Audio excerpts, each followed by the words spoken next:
Child number 5. We had 4 children. Now there's an 8-year spread between our youngest and our now newest youngest.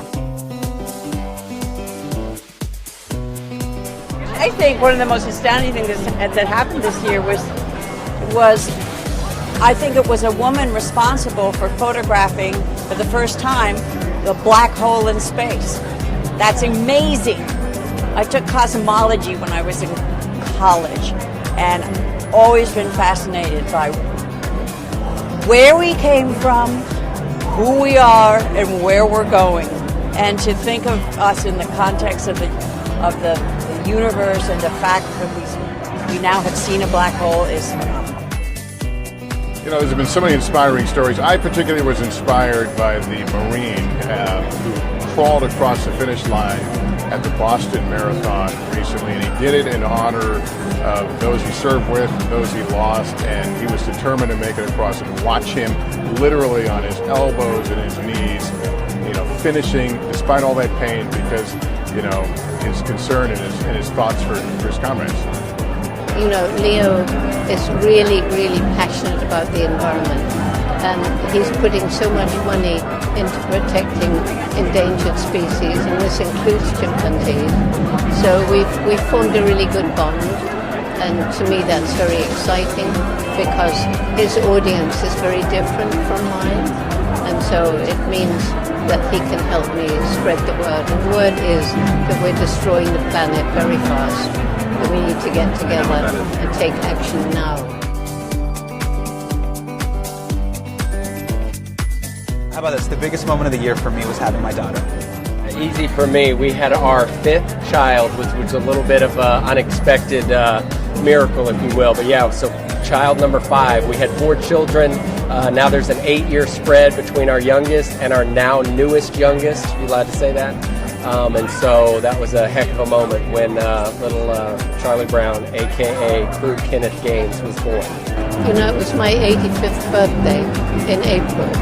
Leonardo DiCaprio, he put on an amazing birthday party for me, and we managed to raise $1 million for the Jane Goodall Institute.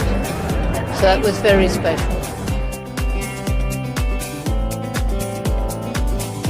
So we went and saw Hamilton, and it literally rocked our world. It changed our lives. Bawled our brains out. Bawled our brains out. We were with a bunch of friends. We thought this was going to be like this entertaining, relaxing evening. Joe and I literally came out like a puddle of mush. So we went back and watched it another time. 4 or 5 times. Literally, folks in Waco, Texas that we want to honor, we literally send them to Hamilton. And so that was a real inspiring performance that we enjoyed last year. Well, you know, like a lot of people, I'm totally into binge watching, but Marvelous Mrs. Maisel really struck me as a really kind of a groundbreaking piece of television, because it you know, it's kind of nostalgic in its time period, but just the feeling of a Broadway play. It's unusual television, and I really enjoyed it this year. My favorite TV show this year is Rami by Rami Youssef. It's one of the funniest comedies that's out right now. It's on Hulu, and it's just a great, authentic portrayal of the Muslim American experience, and I'm a huge fan, and Rami's like my brother. The Jane Goodall Institute has this program for young people, Roots and Shoots, which is now in over 60 countries. Young people, kindergarten, university, everything in between. And they choose 3 projects to make the world better. One for people, one for animals, one for the environment. And the message is, each one of us makes some impact on the planet every single day.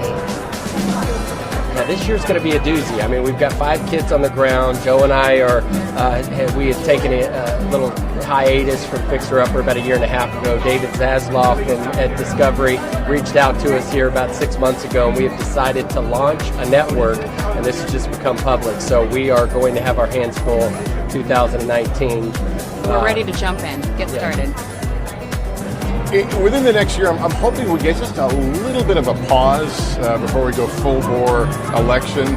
I don't think that's going to happen, but I think we could all use a chance to kind of take our breath, get our breath right now. I am looking forward to the 2020 election next year because, let's just say, everything in the world is at stake.